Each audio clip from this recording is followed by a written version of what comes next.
The scent of roasting rosemary and thyme filled Viridian's meticulously organized kitchen. A celebratory dinner was planned. She had purchased the premium lamb, the fine wine, a gift for a son she believed was finally making a commitment to the woman he claimed to love. The engagement ring, a family heirloom, had been given with her blessing and her bank account's help. The doorbell chimed, a bright sound that was immediately followed by the boisterous, slightly too loud laughter of her son, Corbin, and the brittle high-pitched giggle of his fiancée, Anya. "Darling, you're here. The oven is set. I just need to know if you prefer the Cabernet or the Bordeaux with the lamb. And tell me, when is the date? We need to start planning the seating chart now, you know. I was thinking of calling that manor house you liked." Viridian began, bustling past them, a glass of water in her hand. Corbin grinned, a wide, easy smile that had charmed everyone since he was a child. But it was Anya who spoke, her voice utterly devoid of ceremony, cutting through the warm air like a shard of ice. "Oh, we got married yesterday, Viridian. At the Justice of the Peace. We decided to save you the hassle of all the planning." The sound of shattering glass was immediate, though it was not the water glass falling from Viridian's hand, but the carefully constructed image of her world that broke. The silence that followed was so profound Viridian could hear the rhythmic tick-tock of the antique grandfather clock in the hallway. The same clock her husband had bought, the clock Corbin would eventually inherit. Viridian turned slowly, her expression transitioning from maternal warmth to a terrifying, cold stillness. Corbin shifted uncomfortably, but Anya remained serene, holding up her bare left hand, then flexing it, as if demonstrating a new, insignificant piece of jewelry. "Yes, well, it was terribly quick," Corbin mumbled, finally stepping in. "We just thought, no fuss, right? It's what you always said, Mum, save the money. It's better for us, for the future." Viridian's voice, when it came, was a whisper of absolute indignation. "Save the money?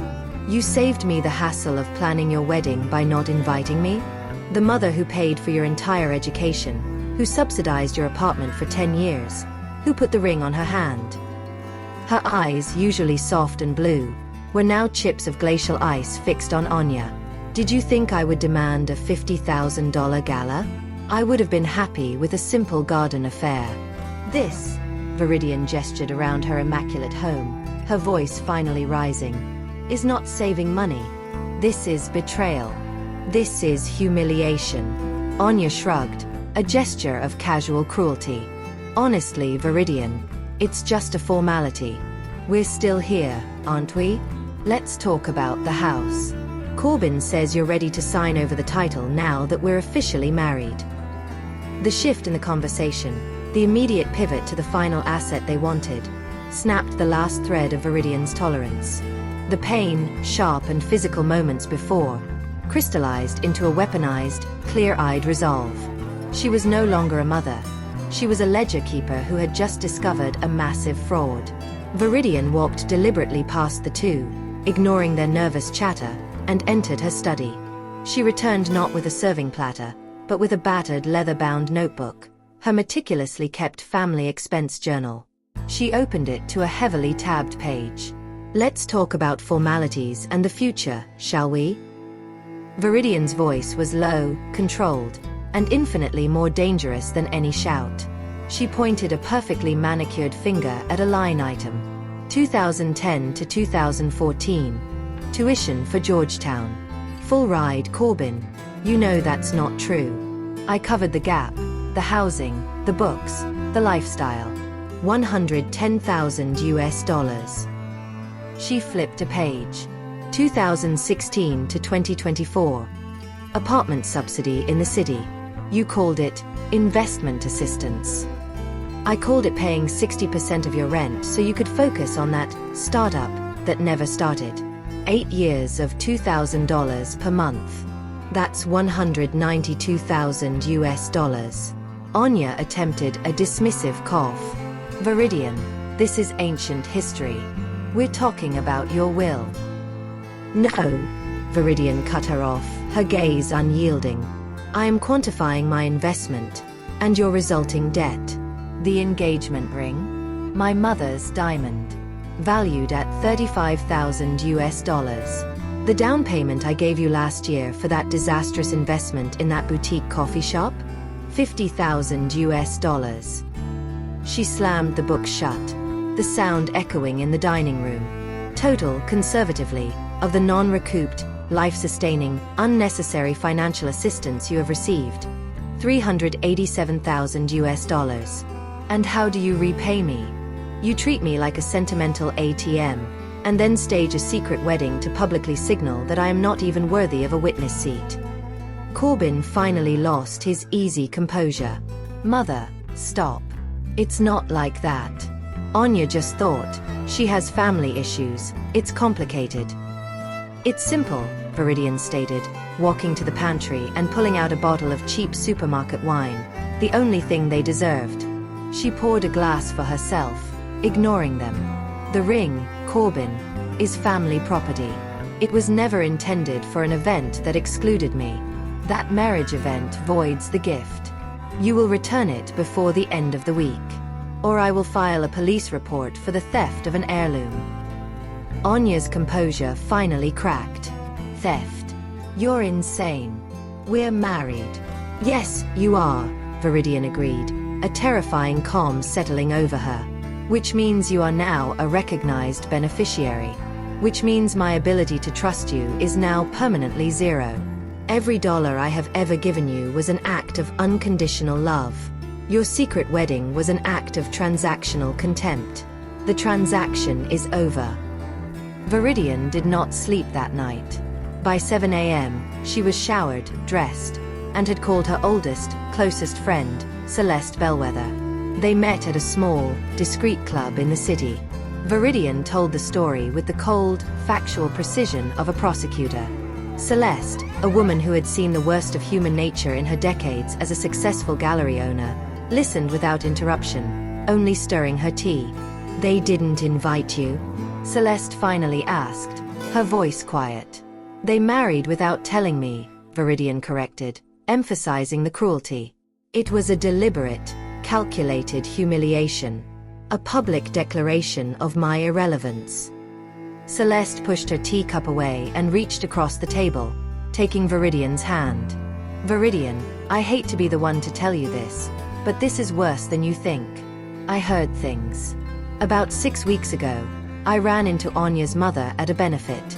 She went on a terrible tangent about how poor Corbin's mother is getting so erratic, and how the money needs to be secured before she starts giving it all to charities. Viridian felt a familiar, sickening drop in her stomach. Erratic. I organize my finances down to the penny. Exactly, Celeste confirmed grimly. They weren't just planning a secret wedding to save money. They were laying the groundwork. They're manufacturing a narrative of your mental decline. They wanted the marriage license so they could legally petition to have you declared incompetent and take control of your assets, citing your erratic attempts to suddenly change your will or cut them off. The wedding was the final piece of their legal strategy to establish standing as a family unit concerned for your welfare. The realization hit Viridian like a physical blow. Her initial pain was about love and respect. The truth was about malice and pure greed. It wasn't incompetence they feared.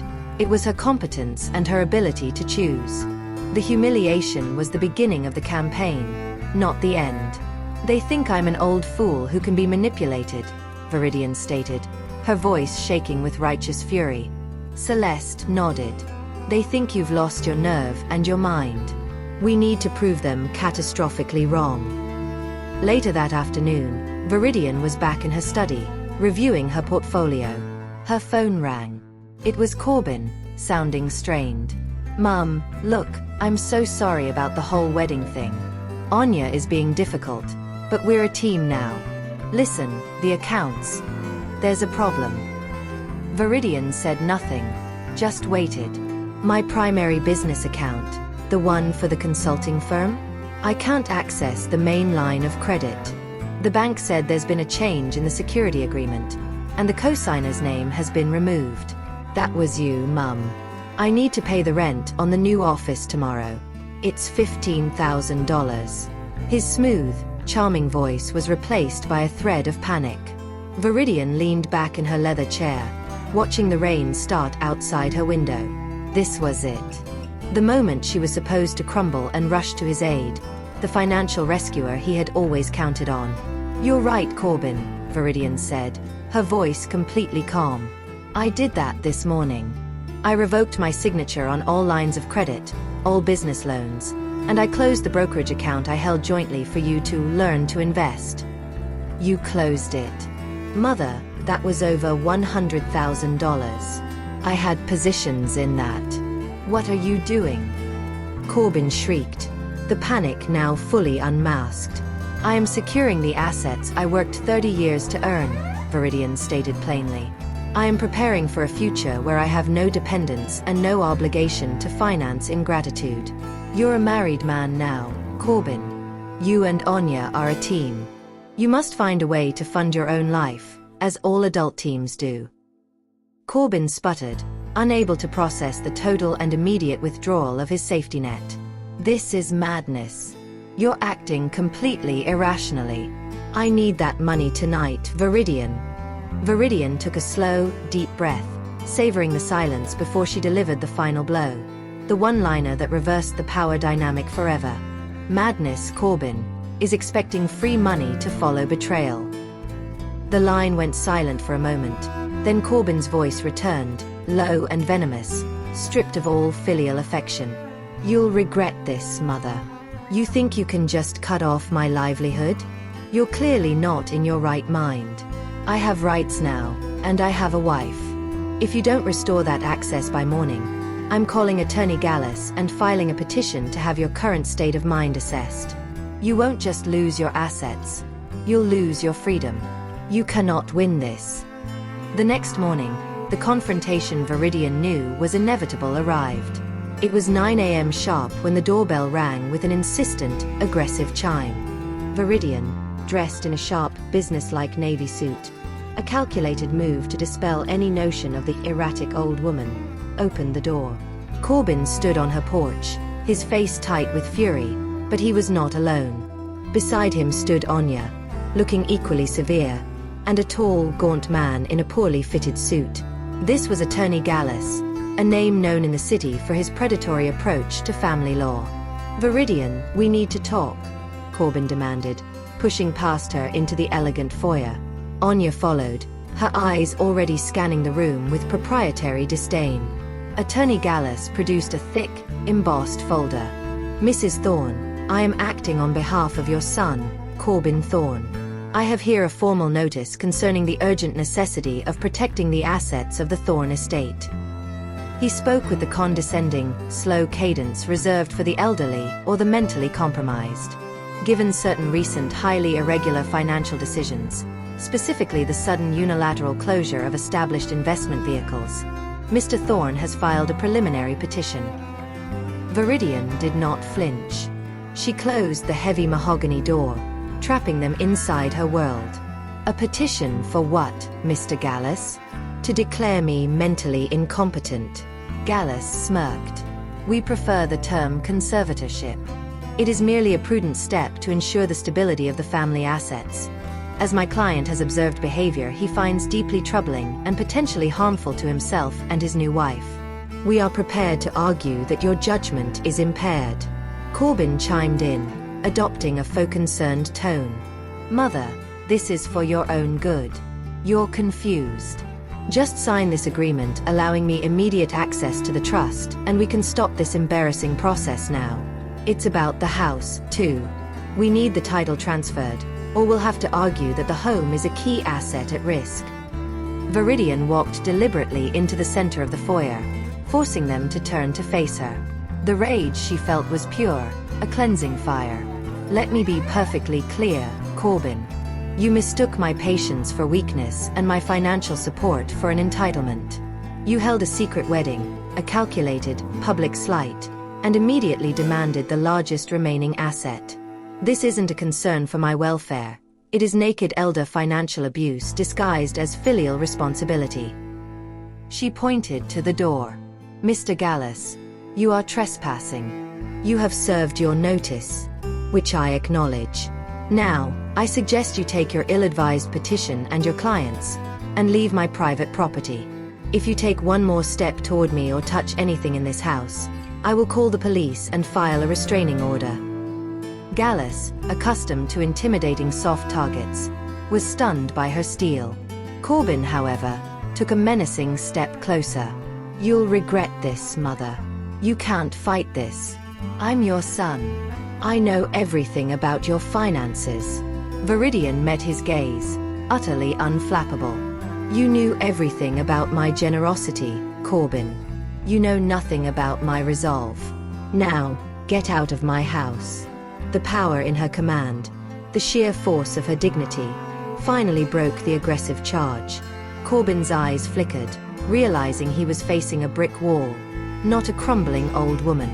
Gallus, recognizing a potentially complicated, and therefore expensive fight, began backing toward the door. Viridian watched them retreat, not victorious, but expelled.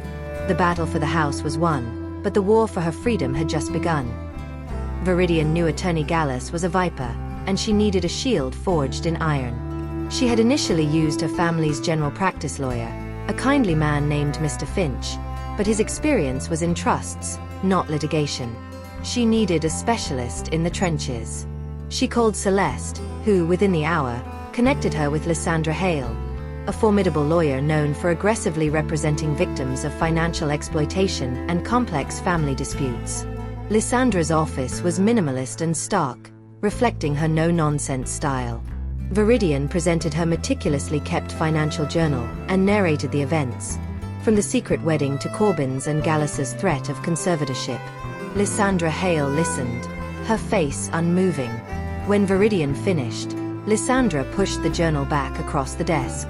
"Mrs. Thorne, you have done two things absolutely correctly," Lysandra said, her voice sharp and clear. "First, you immediately cut off all financial access.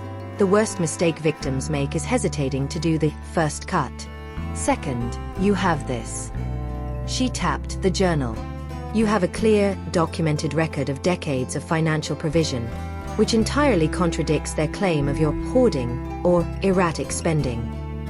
You have evidence of elder financial abuse in the making, not cognitive decline." Lysandra leaned forward. "The petition for conservatorship is a standard, brutal play. It weaponizes the court system. They want to scare you into settling. If they win, you lose every single decision-making freedom, including where you live, what doctor you see, and how every penny is spent. We will not let that happen. We will counter-sue for financial elder abuse and harassment. But we must be perfect. What is the first step?" Viridian asked, feeling a powerful sense of validation and alignment. "Document everything. Every call, every email, every visit. We need evidence that your actions were measured and rational, while theirs were driven by panicked greed.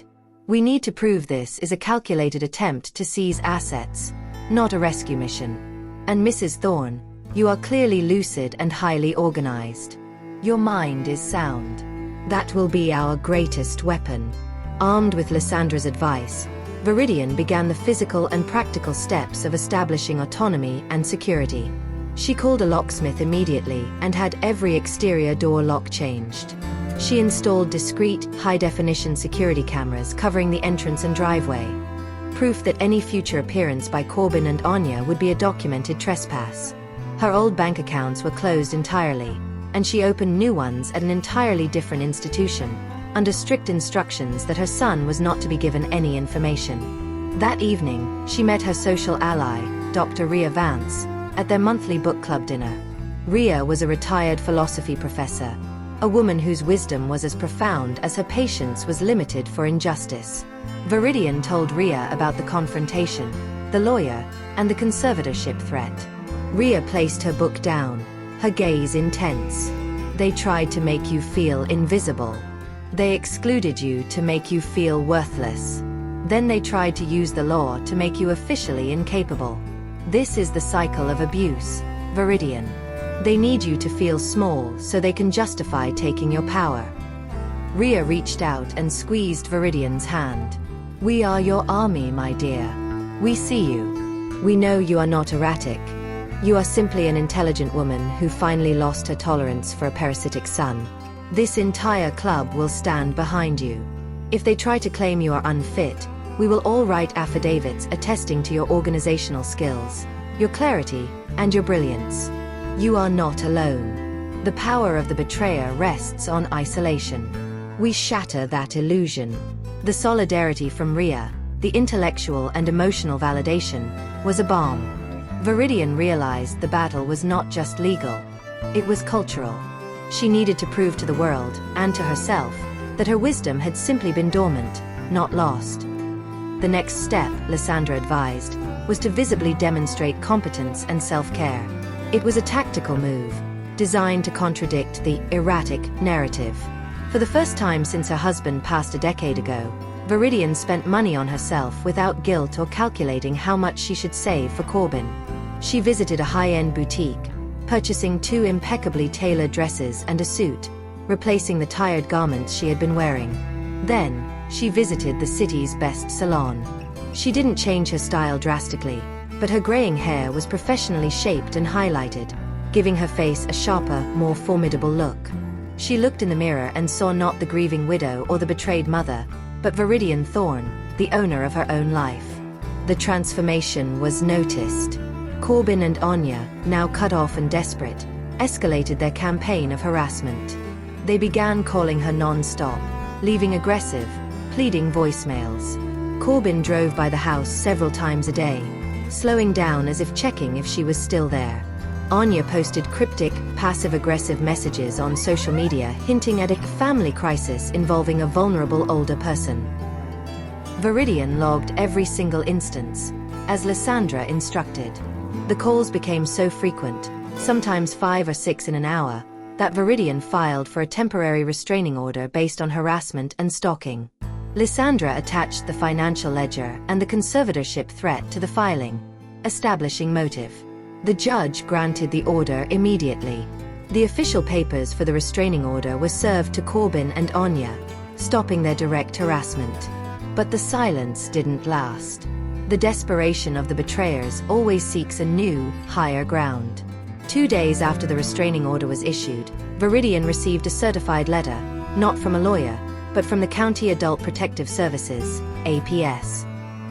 The letter stated they had received a formal report expressing grave concerns regarding the self-care and decision-making capacity of Viridian Thorne, citing erratic financial transfers and possible hoarding behavior.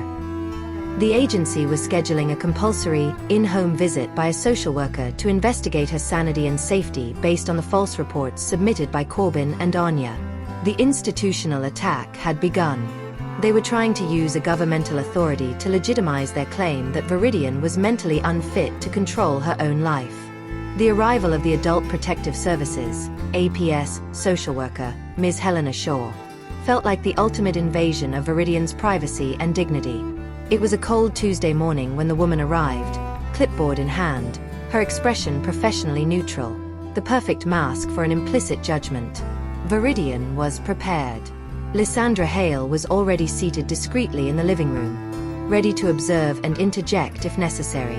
Mrs. Thorne, we are here responding to a report detailing concerns about your well-being and management of your affairs, Ms. Shaw began, her voice practiced and detached.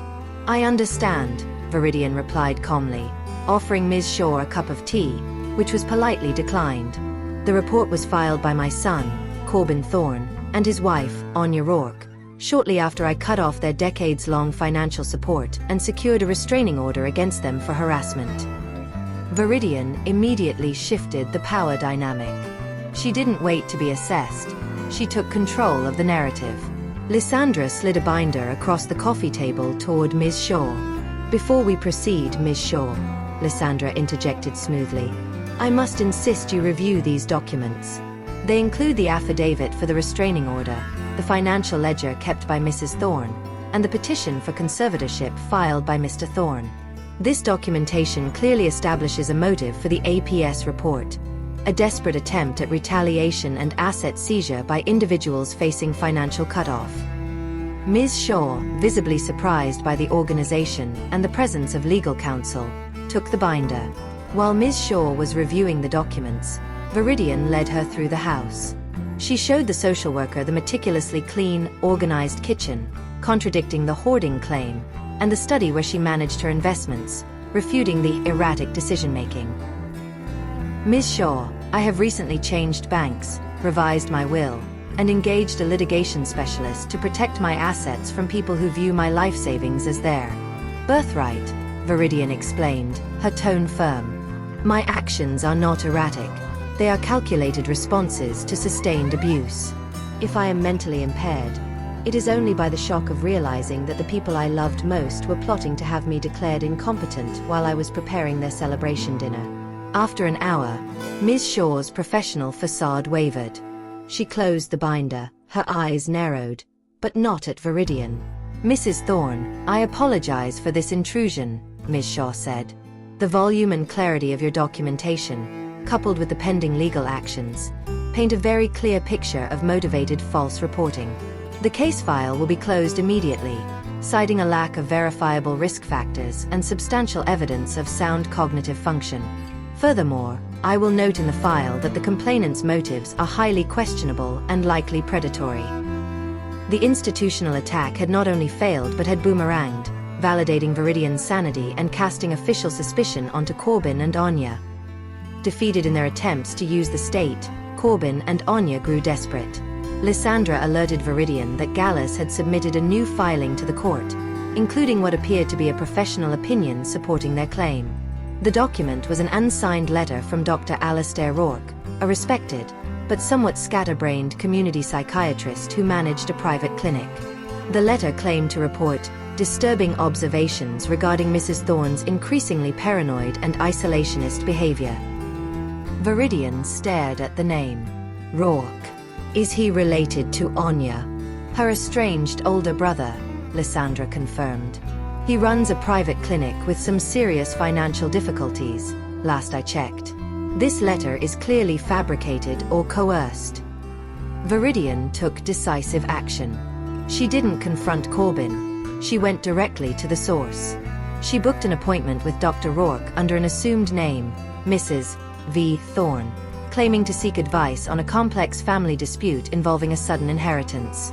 Dr. Rourke, a man in his late 50s with the permanently distracted air of someone overwhelmed by paperwork, finally sat with Viridian. Dr. Rourke, I have a relative, a couple, trying to take advantage of my mother, Viridian Thorne. They are using an unsigned letter from a psychiatrist named Alastair Rourke as proof of her cognitive decline. That's you, isn't it? Dr. Rourke paled visibly. Mrs. Thorne, I did have a brief conversation with my sister, Anya, about her mother-in-law.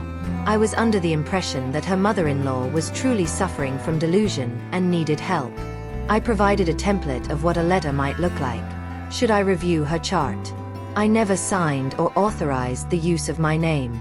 Anya mentioned a large grant coming through the family that I might be able to access for the clinic if I helped stabilize the situation. The manipulation was exposed. Anya had used her brother's desperation and his professional letterhead, intending to sign it herself or have Gallus submit it as legitimate. Viridian, ever the strategist, offered Dr. Rourke a way out, and a chance for retribution against his conniving sister.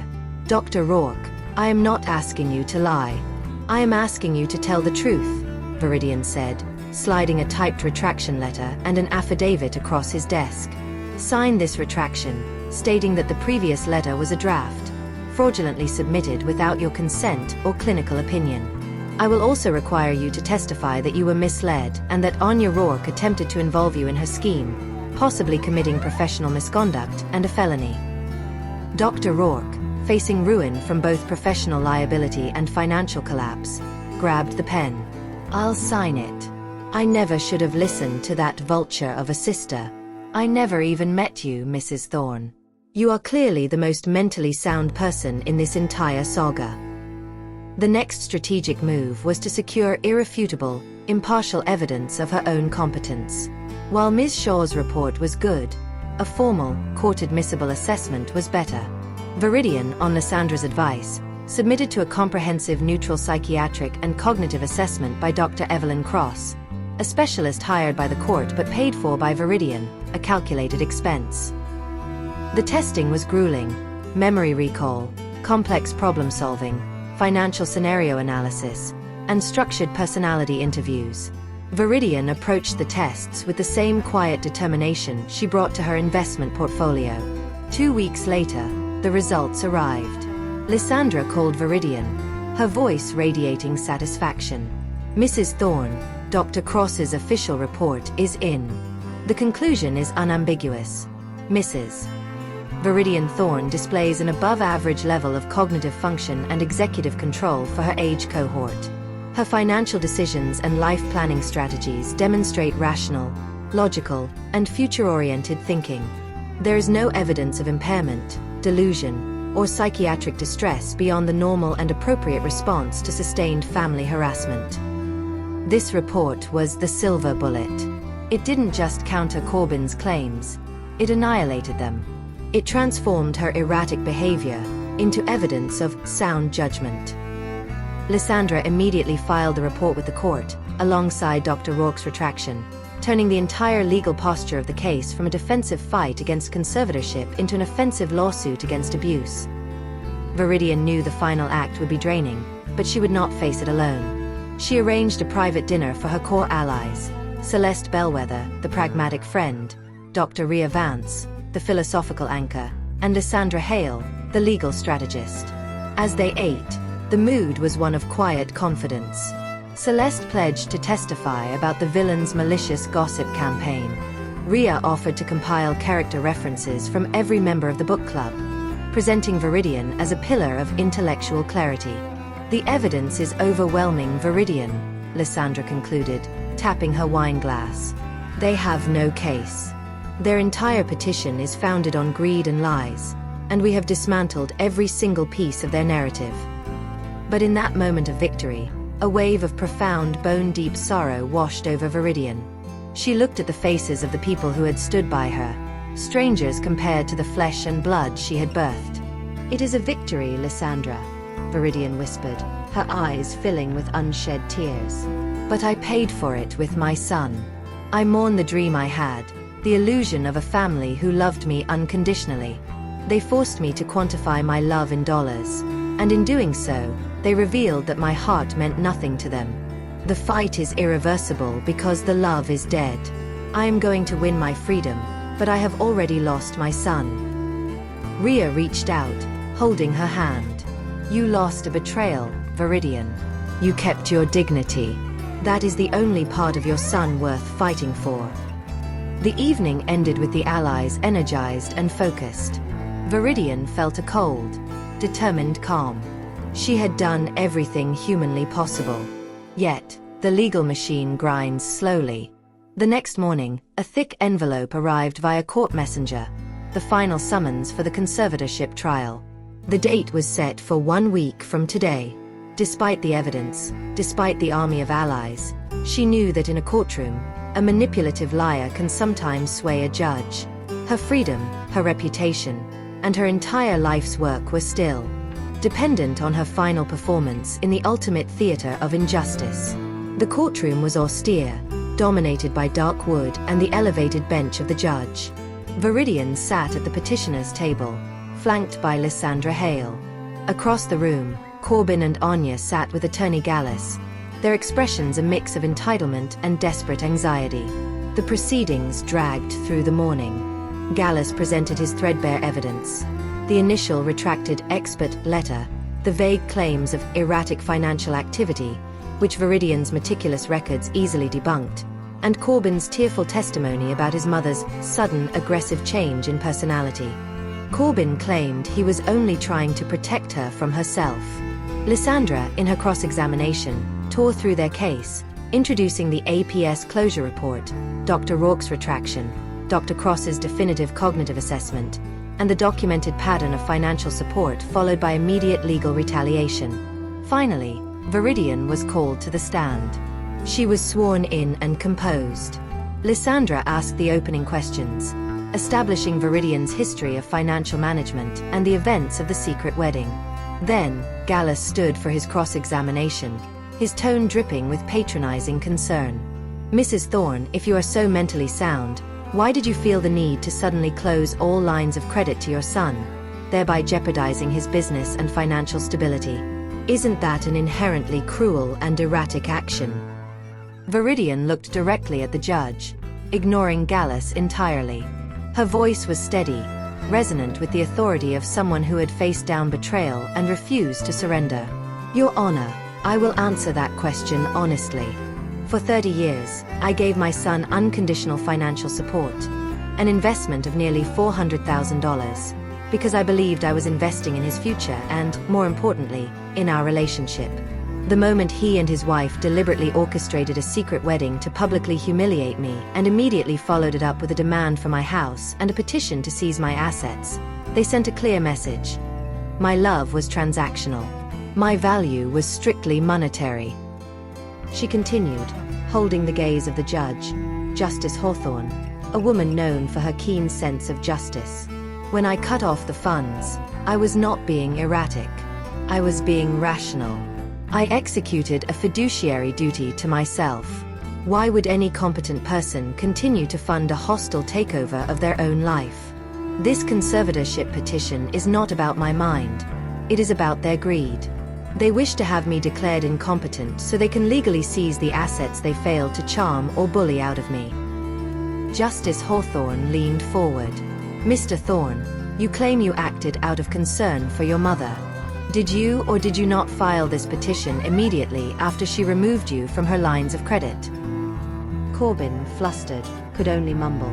It coincided with the realization of her behavior, Your Honor. Viridian delivered her final, devastating testimony. Your Honor, my son has a right to be angry that his source of free money dried up. He does not have the right to commit libel, abuse, and misuse the judicial system to steal the remainder of my life's work. My actions were not a breakdown. They were a vindication of my wisdom. True competence is knowing when to protect yourself from those who seek to destroy you. Justice Hawthorne paused, reviewing the extensive documentation. Then, she delivered her judgment. The evidence presented overwhelmingly supports Mrs. Viridian Thorne's mental acuity and competence. Indeed, her actions demonstrate a sharp, decisive, and highly rational response to what appears to be a sustained and calculated campaign of elder financial exploitation and legal harassment.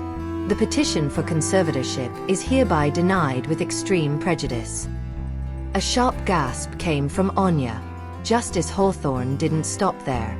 Furthermore, Mr. Corbin Thorne and Ms. Anya Rourke have demonstrated a malicious intent to undermine the freedom and dignity of a competent adult. Given the fraudulent nature of the initial legal submissions and the proven campaign of harassment, the court is imposing sanctions. The previous restraining order is now made permanent, legally barring Mr. Thorne and Ms. Rourke from making any contact, directly or indirectly, with Mrs. Thorne. Finally, Mr. Thorne and Ms. Rourke are responsible for covering Mrs. Thorne's legal fees, totaling $45,000. This court will not tolerate the weaponization of conservatorship laws for personal gain. The verdict was total vindication. As the judge's gavel slammed down, the courtroom erupted in controlled chaos. Corbin, his face a mask of shock and fury, lunged toward Viridian, but was restrained by Gallus and a bailiff. You evil, selfish woman. I hope you die alone. That money was mine. Corbin screamed, his respectable facade shattering into a million pieces of raw entitlement. Anya Rourke began to sob, not from sorrow, but from the sudden catastrophic realization of their financial and social ruin. The debt, the legal fees, the permanent restraining order, their calculated gamble had left them with nothing but the clothes on their backs and a staggering bill. Gallus, seeing his fee disappear and his reputation tarnished by the sanctions, immediately began packing his briefcase, throwing a look of pure contempt at his now worthless clients. Viridian watched them with complete detachment. There was no joy, only a profound emptiness where maternal love once resided. She saw not her son, but a consequence. She stood up, gathered her papers, and walked out of the courtroom, leaving the villains to their emotional and financial collapse. The cycle of abuse was closed. They had sought to take her freedom. Instead, she had permanently taken theirs. The months that followed were characterized by a deep, rejuvenating silence. The house, once filled with the phantom obligations of her son, felt light and spacious. Viridian made good on her legal victory. The $45,000 in legal sanctions were paid, and Lysandra ensured every dime of her assets was protected by an ironclad, revocable trust, naming Celeste and Rhea as executors, with strict provisions against Corbin. She started living the life she had postponed for decades. She took a trip to the Scottish Highlands, a destination her husband had always wanted to see but Corbin had always deemed too expensive or inconvenient. She enrolled in a new French literature class at the university, challenging her mind not with financial statements, but with poetry. Her new hobby was simple but profound: gardening. She spent hours in her large backyard, cultivating roses, beautiful, resilient flowers that required constant care but rewarded diligence. One afternoon, pruning a particularly vigorous climbing rose, she sat back, looking at the vibrant colors, the secure locks on her doors, and the faces of her chosen family, Celeste and Rhea, who were enjoying tea on her porch. Viridian finally understood the deep meaning of her ordeal, the true victory she had won. She spoke the final moral, a lesson for herself and the invisible audience she knew was listening. They thought my money was the only thing of value I possessed. They were wrong. My most valuable asset was my wisdom, the clarity to see their motives, and the courage to sever the connection, no matter how painful. I fought to protect my money, but I won my dignity. I learned that fear is only the price you pay for misplaced love. The money is just a tool. True freedom is choosing who deserves your time and your money, and when that choice means choosing yourself, that is when life truly begins. Viridian's voice fades, replaced by the warm, empathetic voice of Amália, the narrator. Viridian Thorne's story is a powerful reminder that sometimes, the greatest betrayal comes from those we sacrifice everything for. Her journey from devastating humiliation to absolute victory is a testament to the power of resolve and the necessity of self-preservation. She chose wisdom over weakness, and freedom over false obligation. But what about you? Did you like this story? Have you ever had to draw a final line with someone you loved to protect your peace and your sanity? What would you have done if you had been served with that conservatorship petition? Let me know in the comments below, and don't forget to subscribe to the Amália Diaries for more stories of justice, resilience, and the sweet vengeance of dignity.